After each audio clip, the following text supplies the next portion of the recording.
Hey guys, J-Man here, and we're talking about X-Men, of course. It's Wednesday. So, Powers of 10, what the heck are we on here? Number 4.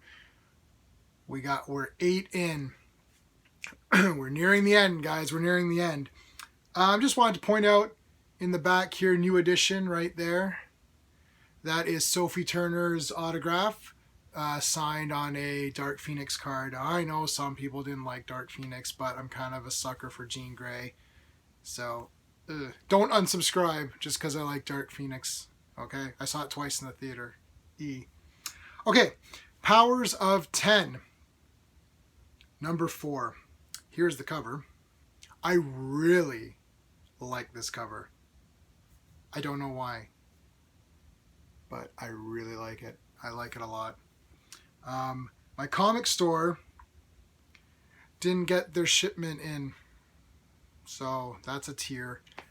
So whatever, read it digitally. I will pick it up tomorrow. They're a little late today, so I'll be picking it up tomorrow. Okay, so spoilers in effect, of course, but as I'm reading this series, I'm starting to find out that I don't really know a lot about X-Men. I really like the X-Men and I like the cartoon. Thinking back, I never watched or I never read a lot of the X-Men books growing up, actually. I wasn't a team guy.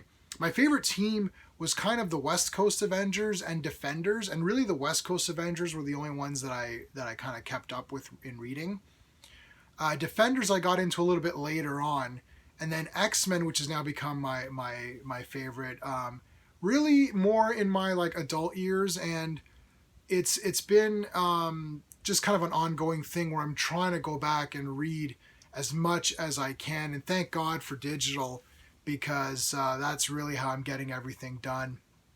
Even buying the omnibuses of those collections would be really tough. So I literally started with X-Men number 1, and then I've been reading mostly basically giant size X-Men, which has become my favorite all-time one-off just comic.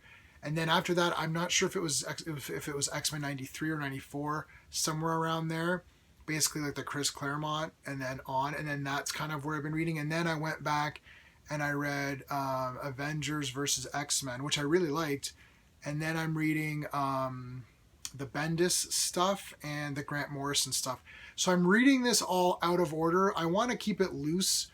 Sometimes, us comic book guys, we're reading all these comics and it starts to feel like it's a job. I don't want to say it's like a job, like you're working at McDonald's, but it starts to feel like you have to read all this stuff. And I wanted to keep X-Men something that's just a fun thing that I want to read. So I'm not like plowing through all of Grant Morrison and then moving on. I'm not going to try to do it chronologically. So I'm going between the Stan Lee stuff, the Claremont stuff, the Bendis stuff, which I'm almost getting close to completing, and the Grant Morrison stuff. Those are the 4 big cycles. If I've missed out on something that you feel is something I should know, please let me know in the comments and I will definitely get it.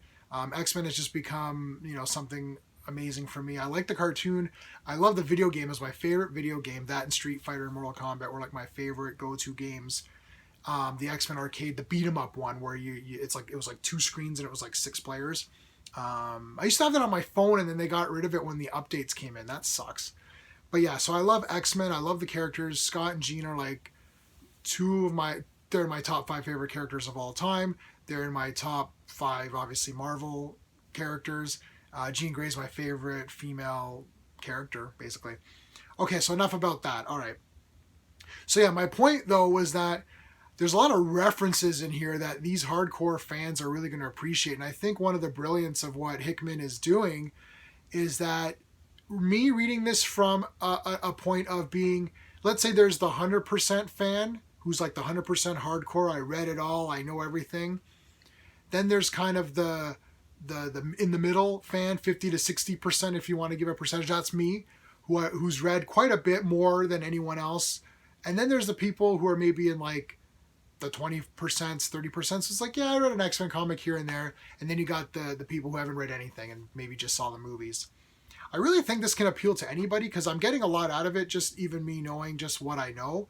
And so I'm positive that there's guys out there who are the hardcore X-Men fans and, look up to you guys, um, yeah, who must be just thinking this is awesome. Or maybe they're not thinking it's awesome. I don't know. Let me know in the comments what you're thinking so far. So yeah, I'm not offering a lot of great opinions in these videos, so I apologize for that.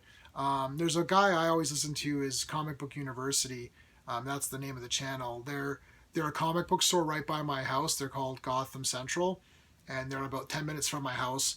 And Professor Bill is the guy's name. He does a lot of good reviews, and he's been reviewing this from the beginning, so he's probably got more insight than me.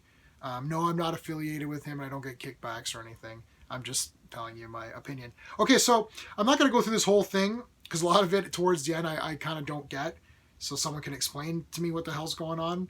But it starts off with Mr. Sinister, Professor X, and Magneto. So the Professor X and Magneto go and visit Mr. Sinister, and there's a lot of great funny parts there. They're making him a little bit of a comedic character. I'm okay with it. He's kind of funny. He comments on Magneto's cape, which is fantastic. So basically, they're saying that Professor X either like mind controlled him or implanted some kind of thoughts or whatever into Mr. Sinister to make him collect all of the mutant DNA codes, which really lends a lot to this big theory that a lot of people have been saying, I think, and also I'd kind of discovered on my own, which is that, all these X-Men have been cloned or something, or they keep cloning them, or it doesn't matter if they die because they'll just come back. So I guess that's what's going on there. And that lasts for a while. But then you get this page, which is called the Sinister Secret pages. And there's a lot in here. I'm not going to get into it. They do mention something about Sinister having a mutant gene.